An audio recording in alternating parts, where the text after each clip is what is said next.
শহীদ আফ্রিদি। কারো কাছে তিনি ক্রিকেটের প্রথম প্রেম, কারো কাছে স্বপ্নের নায়ক।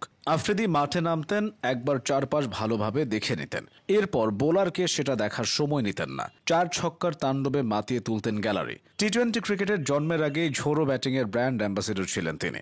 আফ্রিদির পুরো নামটা তার ছক্কাগুলোর মতোই বড়, সাহিবজাদা মোহাম্মদ শহীদ খান আফ্রিদি। কখনো 158 মিটার লম্বা ছক্কা হাঁকিয়ে তাক লাগিয়েছেন, কখনো আবার 37 বলে সেঞ্চুরি তুলে রেকর্ড বুক তছনছ করে ছেড়েছেন। আফ্রিদির ব্যাটিং যারা দেখেছেন তারা জানেন খ্যাপাটে ব্যাটিং কাকে বলে। প্রেসার শব্দটা বুম বুম আফ্রিদির ডিকশনারিতে ছিল না, বল হাতেও ছিলেন দুর্দান্ত। সেলিব্রেশনটা আইকনিক, 2 হাত আর 2 পা চারদিকে মেলে উদযাপন করতেন তিনি। এই উদযাপনটা দেখতেই টিভির সামনে ঘন্টার পর ঘন্টা কাটিয়েছে গোটা একটা প্রজন্ম।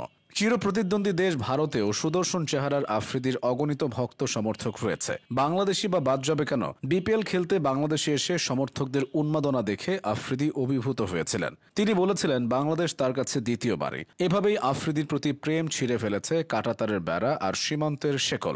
এত কাণ্ড যিনি করেছেন তার ক্রিকেটার হওয়ার কথাই ছিল না। কারণ ক্রিকেটের প্রতি পাকিস্তানের আফ্রিদি গোত্রের মানুষজনের ছিল চরম অনীহা। আফ্রিদিরা থাকতেন আফগান সীমান্তে, পরে সেখান থেকে তারা পাকিস্তানের করাচিতে চলে আসেন। সেখানেই তাদের পাশের গলিতে থাকতেন 80-র দশকের নাম করা ব্যাটসম্যান হারুন রশিদ। তাকে দেখে আফ্রিদির ক্রিকেট প্রেম বেড়ে যায়। তবে হারুনের মতো আফ্রিদি ব্যাটসম্যান হতে চাননি, বল করতেই তিনি বেশি পছন্দ করতেন। 1996 সালে দক্ষিণ আফ্রিকা, পাকিস্তান এবং শ্রীলঙ্কাকে নিয়ে 4 জাতির টুর্নামেন্ট আয়োজন করে কেনিয়া। সাকলাইন মুশতাক তখন পাকিস্তানের অন্যতম সেরা বোলার, কিন্তু শ্রীলঙ্কার বিপক্ষে মাঠে নামতে পারেননি ইনজুরির কারণে। তার জায়গায় দলে নেওয়া হয়েছিল তরুণ আফ্রিদিকে। পাকিস্তানের রান দরকার, রমিজ রাজার ব্যাটিং ধীর গতির, সব ভেবে মোটামুটি ব্যাটিং জানা আফ্রিদিকে নামানো হলো।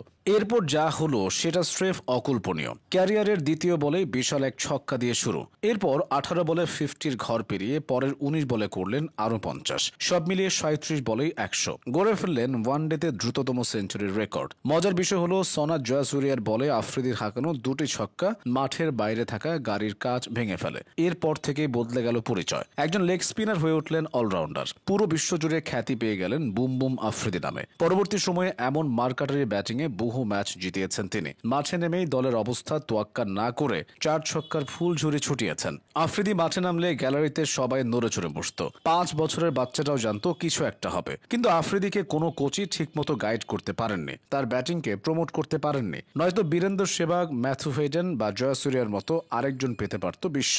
বব উলমার, যাকে বলা হতো পাকিস্তানের অন্যতম সেরা কোচ, 2007 বিশ্বকাপে যার পাওয়া গিয়েছিল হোটেল রুমে, তিনি একমাত্র বুঝতেন আফ্রিদিকে। উলমার ছাড়া কেউ আফ্রিদিকে ভালো মতো ব্যবহার করতে পারেননি। ক্যারিয়ারের দিকে তাকালে দেখা যায় 3 ফরম্যাটে 5 শতাধিক ম্যাচে 11,000 রান আফ্রিদির। এর মধ্যে ওয়ানডেতেই করেছেন 8,000-এর অধিক রান, শতক আছে 11টি। বল হাতে উইকেট নিয়েছেন 5 শতাধিক। সব মিলিয়ে কিংবদন্তির জায়গায় অনায়াসে বসিয়ে দেওয়া যায় তাকে। তবে তাকে নিয়ে সমালোচনাও ছিল, অতি আক্রমণাত্মক ব্যাটিং করতে গিয়ে দলকে বিপদে ফেলেছেন, বল টেম্পারিং করে সমালোচিত হয়েছেন। তবে তার জনপ্রিয়তার তুলনায় সেসব কিছুই না। বর্তমানে আফ্রিদির বয়স ছুঁয়েছে 45-এর ঘরে, এখনও টি10 থেকে শুরু করে নানা রকম ক্রিকেট খেলে যাচ্ছেন। পাকিস্তানের বহু তরুণের জন্য তিনি অনুপ্রেরণা। শহীদ আফ্রিদিকে আসলে ব্যাখ্যা করা যায় না, তবে উপভোগ করা যায়।